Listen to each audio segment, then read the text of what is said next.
Hi, this is కీటాక్స్. ఆడబిడ్డ నిధి అంటే మహిళలకి నెలకి ఒక్కొక్కరికి 1500 ఇస్తాము అని ఎన్నికల్లో చంద్రబాబు ఇచ్చిన హామీ మీద సీనియర్ మంత్రి అచ్చెన్నాయుడు చేసిన కామెంట్ చూసి చాలా మంది ఆశ్చర్యపోతూ ఉన్నారు. ఆడవాళ్ళకి నెలకి 1500 అది చెయ్యాలంటే ఆంధ్రాని అమ్మాయి. చూశారుగా, ఇప్పటికే P4 తో ఆడబిడ్డ నిధి స్కీమ్ ని అనుసంధానిస్తాము అని చంద్రబాబు ఇచ్చింది మొదటి ఫీలర్ అనుకుంటే, ఇప్పుడు అచ్చెన్నాయుడు ఇచ్చింది అంతకంటే పెద్ద రెండో ఫీలర్ అని అనుకోవచ్చు. ఇంతకీ ఈ ఫీలర్లు చూసి ఆశ్చర్యపోయేవాళ్ళు, షాక్ అవుతున్న వాళ్ళు తెలుసుకోవాల్సిన వాస్తవం ఒకటి. ఇక హామీల విషయంలో టెన్షన్ అనేది అమాంతం తగ్గిపోతుంది. ఇది ఏపీకి ఇప్పుడు అర్థం కావాల్సిన అతి ముఖ్యమైన విషయం. This is కీటాక్స్.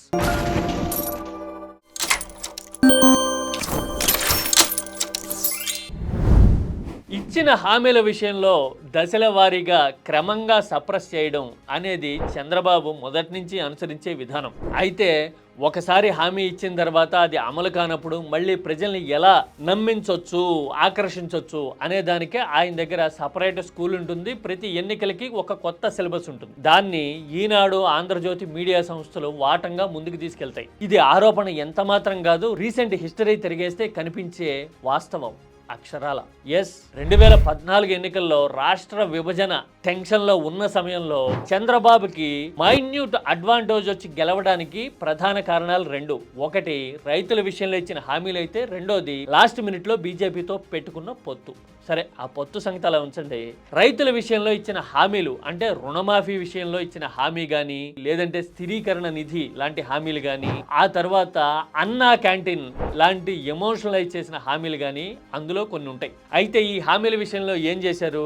ఏకమొత్తంగా రుణమాఫీ చేసి చూపిస్తా అని చెప్పి, ఆ తర్వాత దశల వారీగా చేస్తామని చెబుతూ ఆఖరిలో ఆ దశలు కూడా ఎగరగొట్టడం ఏపీలో రైతులకి అనుభవం. ఆ తర్వాత అన్నా క్యాంటీన్లు అయితే ఇంకా మహా గొప్ప ఎగ్జాంపుల్. 2019 ఎన్నికలకి సరిగ్గా 6 నెలల ముందు అన్నా క్యాంటీన్లు ప్రారంభించారు. అంటే హామీలు 5 ఏళ్లకి ఇస్తారు, అమలు మాత్రం 6 నెలలకు చేస్తారు. ఇదే చిత్రం అనుకుంటే దానికంటే పెద్ద విచిత్రం, 6 నెలల్లో అమలు చేసిన అన్నా క్యాంటీన్ల మీద ఆ తర్వాత విపక్షంలో ఉన్న 5 ఏళ్లు పబ్లిసిటీ చేసింది టీడీపీ మీడియా కానీ, టీడీపీ కానీ. చంద్రబాబు అన్నా క్యాంటీన్లు తెచ్చారు, అన్నా క్యాంటీన్లు ఆపేశారు అని ఊదరగొట్టడానికి సర్వశక్తులు ఒడ్డారు. ఎందుకంటే జనాన్ని ఎమోషనలైజ్ చేయడానికి. తీరా ఇప్పుడు అధికారంలోకి వచ్చిన తర్వాత ఎన్ని అన్నా క్యాంటీన్లు పెట్టారు అంటే, ఆన్ యావరేజ్ ప్రతి నియోజకవర్గానికి 1.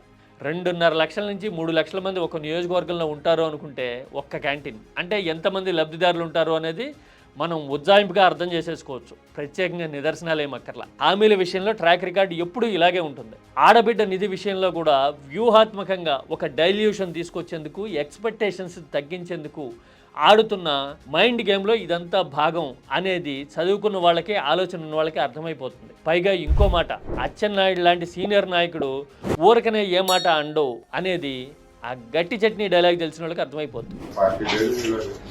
గుర్తుంది కదా, 1500 పథకం విషయంలో ఇప్పుడు అచ్చెన్న కొట్టిన డైలాగ్ కూడా వాస్తవానికి దగ్గరగా ఉన్నదే అని అనుకోవచ్చు. ఎందుకంటే ఆ పథకాన్ని క్రమంగా నీరు గార్చడం ఎలా అనే దానికి ప్రాక్టికల్ గా అడుగులు పడుతున్నాయి అనే విషయం మనకు అర్థమవుతూ ఉంటుంది.